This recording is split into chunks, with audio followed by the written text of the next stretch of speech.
ஹே dudes, நம்ம தஞ்சாவூரில் ஒரு 70 வருஷம் பழமையான முட்டையெல்லாம் ஒரு இடத்துல கிடைக்குது. எங்கன்னு வாங்க சொல்கிறேன்.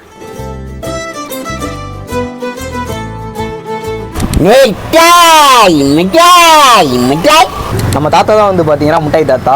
இவருக்கு வந்து வயசு வந்து பார்த்தீங்கன்னா 122. இவர் வந்து 50 வயசு இருக்கும்போது பார்த்தீங்கன்னா முட்டாய் விற்க வந்தார். இப்போ வந்து வயசு 122, கிட்டத்தட்ட 72 வருஷமாக வந்து பார்த்தீங்கன்னா முட்டாய் வித்துட்டு இருக்காரு. நம்ம தாத்தா கடையில் வந்து பார்த்தீங்கன்னா 2 வகையான முட்டாய் இருக்குது. ஒன்று வந்து தேங்காய் முட்டாய், இன்னொன்று வந்து பார்த்தீங்கன்னா குளுக்கோஸ் முட்டாய். ஏன் தாத்தா இந்த முட்டாய் எவ்வளோ தான், இந்த முட்டாய் எவ்வளோ தாத்தா? 10 ரூபா 20 ரூபா, தேங்காய் மிட்டாய் 10 ரூபா, குளுக்கோஸ் மிட்டாய் 20 ரூபா. தேங்காய் முட்டாய் 10 ரூபா, குளுக்கோஸ் முட்டாய் 20 ரூபா.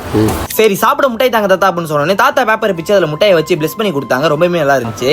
எல்லாருக்கும் எல்லாருக்கும் சீட்டு நோய் இல்லாம சந்தோஷமா. நம்ம ஃபர்ஸ்ட் தேங்காய் முட்டாய் சாப்பிட்டோம். இது வந்து தேங்காய் கலையில வச்சு பண்ண ஒரு முட்டாய். சாப்பிடுறதுக்கு டேஸ்ட் சூப்பரா இருந்துச்சுங்க. வேற லெவல்ல பண்ணிருக்கிற தாத்தா அந்த முட்டையை. நம்ம அடுத்த குளுக்கோஸ் முட்டாய் சாப்பிட்டோம். குளுக்கோஸ் முட்டாய் ஒன்றும் இல்ல, சூட முட்டாய் மாதிரி இருக்கிற ஜீனி முட்டாய் இருக்கும்ல, அதுதான் இது. ரொம்ப நாளைக்கு அப்புறம் நான் சாப்பிடுறேன். இதுவுமே சாப்பிடுறதுக்கு டேஸ்ட் செமையா இருந்துச்சு. இந்த ரெண்டு முட்டையுமே வந்து பாத்தீங்கன்னா தாத்தா அவர் கையாலே பண்றது ரொம்பவே அருமையா பண்ணிருக்காரு. கரெக்டா நம்ம தாத்தா கடையோட எக்ஸாக்ட் லொகேஷன் எங்கன்னு பாத்தீங்கன்னா, கரெக்டா நம்ம கேர்ள்ஸ் கிறிஸ்டியன் ஸ்கூல்ல இருந்து நேரா கடைசி வரைக்கும் வந்தீங்கன்னா ஒரு 4 ரோடு ஒன்று வரும். அந்த 4 ரோட்ல இருந்து அப்படி நேரா போனீங்கன்னா ஆடகார் தெருன்னு ஒரு தெரு வரும். அந்த ஆடகார் தெருல தான் கொஞ்சம் உள்ள வந்தீங்கன்னா நம்ம தாத்தா கடை லொகேட் ஆயிருக்கு. நீங்க நம்ம ஆடகார் தெரு பக்கம் வந்தீங்கன்னா கண்டிப்பா நம்ம தாத்தா கடையில முட்டாய் வாங்கி சாப்பிட்டு பாருங்க.